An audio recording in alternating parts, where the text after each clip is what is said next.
Di bulan Mei tahun 2026 ini akan memasuki Hari Raya Idul Adha 1447 Hijriah. Dan sebentar lagi, kalian akan sering mendengar kata kurban. Biasanya, jika kurban di Indonesia, yang terbayang seperti hewan ternak, sapi, kambing, atau domba. Tapi, siapa sangka, di balik rimbunnya pepohonan lereng Gunung Penanggungan, kita bisa menemukan pemandangan yang tak lazim di tanah Jawa. Bukan sapi, bukan domba, bukan pula kambing. Bagaimana jadinya kalau nanti di Indonesia, yang masih belum umum, kalau kita kurban, bukan sapi, kambing, atau domba, tapi unta? Ya, unta. Hewan yang identik dengan gurun Timur Tengah. Kini malah santai mengunyah rumput di lereng Gunung Penanggungan. Kedengarannya seperti adegan sinetron Ramadan yang kehabisan ide, tapi ini nyata. Di tengah iklim tropis Indonesia, seorang peternak nekat membuktikan bahwa unta bukan cuma kuat di padang pasir, tapi juga bisa jadi simbol inovasi baru dalam dunia peternakan dan hewan kurban di Indonesia.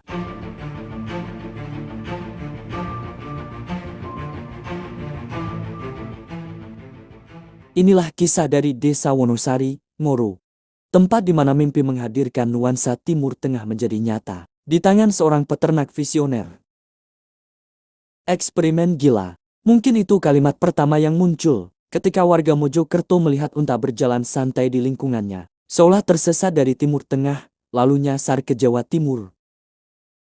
Namun, di balik pemandangan yang terasa seperti editan AI itu, ada kisah serius tentang inovasi peternakan. Di Berkah Wafa Farm yang mencoba sesuatu yang jarang terpikirkan, yaitu membudidayakan unta Australia di iklim tropis Indonesia.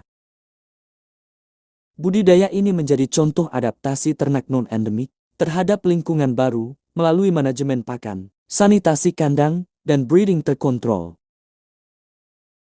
Kini, Mojokerto bukan cuma dikenal karena sejarah Majapahit, tapi juga karena keberanian mencoba hal yang terdengar mustahil.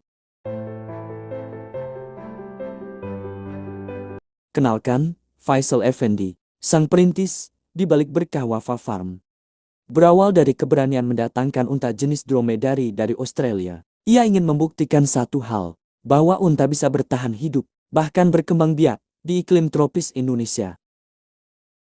Faisal Effendi justru melihat peluang ilmiah sekaligus ekonomi. Ia mendatangkan unta jenis Camelus dromedarius dari Australia dan mulai menguji kemampuan adaptasinya di iklim tropis Indonesia. Langkah ini menunjukkan praktik introduksi ternak non-lokal, berbasis manajemen lingkungan dan nutrisi. Menariknya, saat warga lain sibuk beternak sapi yang bikin peternak deg-degan karena PMK, penyakit mulut dan kuku, Faisal malah memilih hewan unta, yang malah terlihat santai, seperti tidak punya cicilan hidup. Kini, Berkah Wafa Farm menjadi simbol keberanian inovasi peternakan modern di Mojokerto. Tantangannya tidak mudah. Bagaimana hewan yang terbiasa dengan suhu ekstrim gurun beradaptasi dengan kelembapan tinggi? Kuncinya ada pada pakan dan kebersihan kandang. Di Wafa Farm, unta-unta ini dipastikan tetap sehat meski tanpa butiran pasir sejauh mata memandang. Mengapa unta? Selain eksotis, unta ternyata punya daya tahan luar biasa. Saat wabah PMK menyerang sapi secara massal, unta-unta ini tetap berdiri tegak. Kini, Berkah Wafa Farm mulai menawarkan unta sebagai alternatif hewan kurban premium bagi mereka yang mencari keberkahan berbeda di hari raya. Potensi ini bahkan menarik perhatian pemerintah daerah. Kunjungan Gubernur Jawa Timur menjadi sinyal kuat bahwa diversifikasi peternakan seperti ini bisa menjadi penggerak ekonomi baru bagi warga Mojokerto. Mojokerto telah membuktikan bahwa dengan inovasi dan keberanian, batas geografis bisa ditembus. Itulah kisah inspiratif dari Faisal Effendi. Inovasi bukan soal seberapa aneh idenya, tapi seberapa berani seseorang mencobanya. Karena masa depan sering lahir dari keberanian menertawakan keraguan, lalu membuktikannya menjadi kenyataan.